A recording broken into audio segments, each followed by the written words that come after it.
Jimmy Butler and the Miami Heat are in a very difficult position. As we all know, last season they were just one game from making it to the NBA Finals, but this year they're 12-15, which puts them at 10th in the Eastern Conference.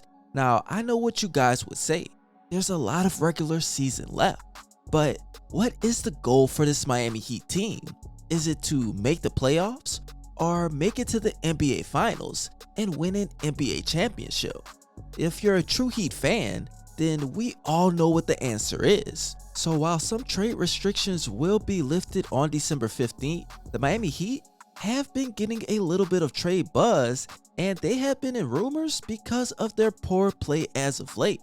And I stumbled across an article by CBS Sports that's titled, "Heat might be wise to trade Jimmy Butler and start over, but we would also be wise to stop counting them out." According to the article, it states, the Miami Heat just wrapped up a rough week in what has so far been a rough season, losing to the Detroit Pistons, Memphis Grizzlies, who were without Ja Morant, Desmond Bane, and Jaren Jackson Jr., and finally, the Spurs on Saturday night to fall to 12-15 overall. Of course, the postseason doesn't start for another 4 months, which begs the question, how should the Miami Heat approach those 4 months? By continuing to believe they can compete with anybody when healthy, or by resigning to the seemingly growing reality that they are not a true contender and might be wise to break up the roster and start over? Charles Barkley recently suggested they do the latter. It might be time to break the team up and start over, Barkley said on Inside the NBA. And Eric Spoelstra was asked about Barkley's comments, and he said, "Who cares?" Lastly, it also says that Barkley is right about the dicey contracts. Jimmy Butler will make $45 million next season and $48 million in 2024-2025. Kyle Lowry will make just under $30 million next season. Duncan Robinson is making $17 million this season, and he's due over $37 million over the next two. Bam Adebayo is in the second year of a $163 million deal, and Tyler Herro's 4-year, $120 million contract hasn't even started yet. Now, from a fan perspective, I know that it has been hard watching the Miami Heat, and Jimmy Butler, honestly, is the most valuable asset that this team has, and the only reason I would trade him is to be able to get significant return in players and draft picks. So I came up with this trade, and you guys tell me if you like it, and I'm about to put it up right now. And if you look at it, it involves the Miami Heat, Indiana Pacers, and the Utah Jazz.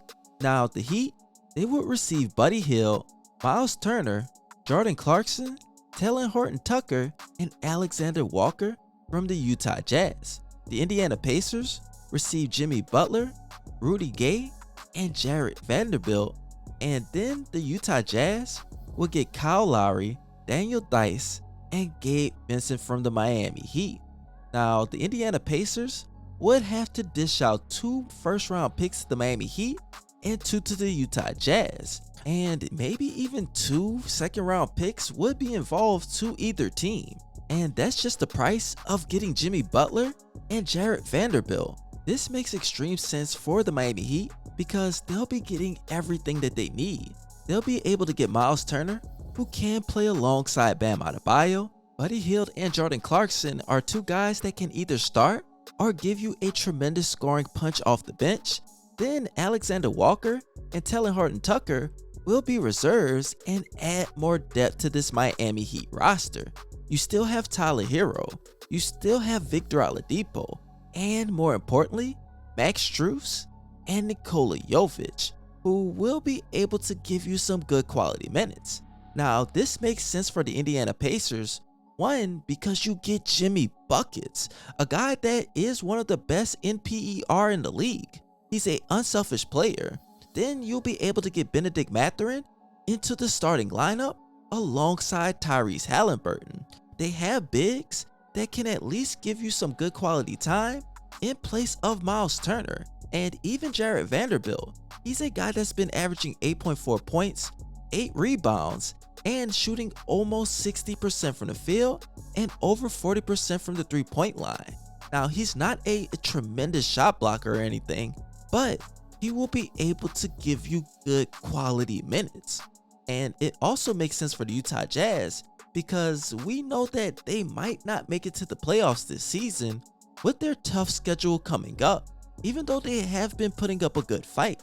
But if they want draft picks, then this is a trade that they need to make because one, Kyle Lowry is a guy that can get you at least one first round draft pick before the trade deadline.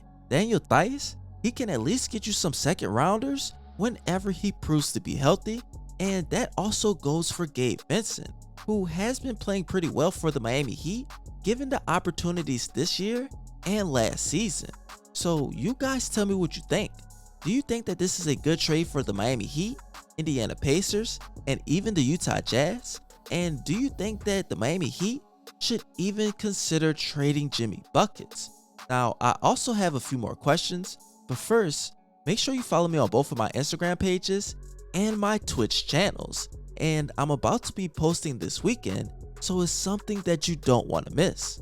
Now, the questions that I have for today is one, what do you think the ceiling is for this Miami Heat team when fully healthy?